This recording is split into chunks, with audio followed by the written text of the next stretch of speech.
Kalau kamu atau keluargamu mengalami Bell's palsy dan udah berbulan-bulan gak sembuh juga, kemungkinan besar karena kamu belum mengkonsumsi vitamin yang satu ini. Mari kita bahas.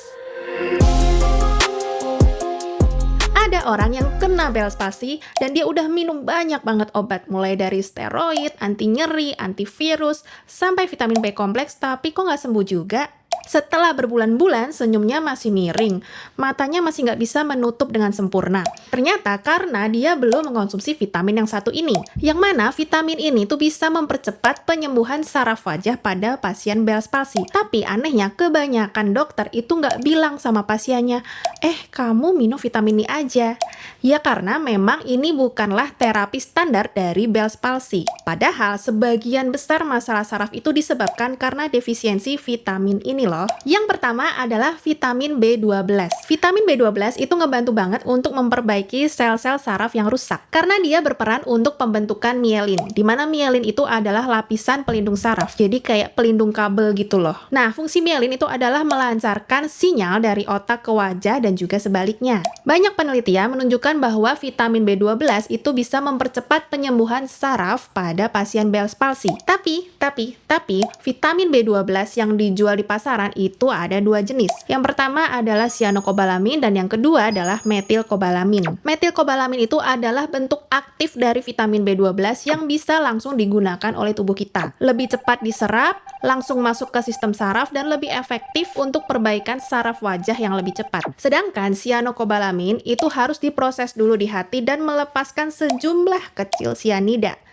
Masih aman kok. Nah, karena harus dikonversi dulu, cyanocobalamin ini menjadi kurang efektif dan lebih lambat efeknya. Kalau kalian baru tahu bahwa vitamin B12 itu ada dua jenis, mungkin selama ini kalian belinya yang cyanocobalamin. Karena yang cyano ini memang yang paling banyak, paling umum dijual di pasaran, merek-mereknya juga sering kita lihat dan harganya memang lebih murah. Jadi, kalau kalian beli vitamin B12, kalian harus baca tulisan di botolnya itu, tulisannya apa? Apakah tulisannya cyanocobalamin atau malah hanya tulisannya vitamin B12 aja? Nah, kalau hanya vitamin B12 aja, tulisannya tanpa keterangan lain, biasanya itu adalah cyanocobalamin. Sedangkan yang metilcobalamin itu biasanya ada tulisannya seperti contoh ini, ditulis dengan jelas metilcobalamin atau metil atau mecobalamin. Nah, ini yang harus kalian konsumsi kalau kalian mau cepat sembuh dari Bell's palsy. Dosis harian yang dianjurkan untuk pasien Bell's palsy adalah berkisar antara 1000 sampai 5000 mikrogram per hari.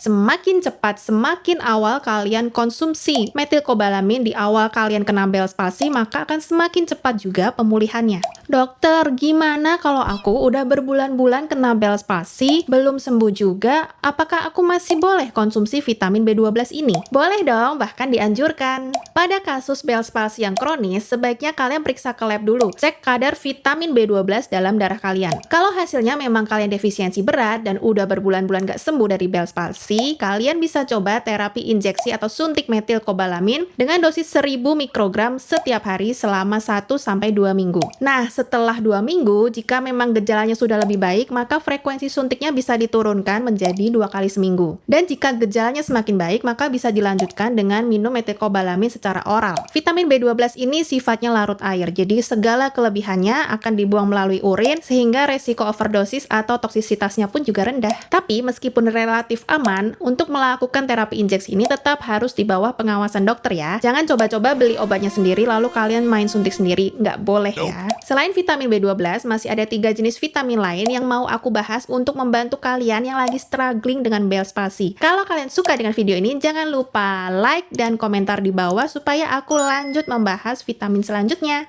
See you, semoga cepat sembuh.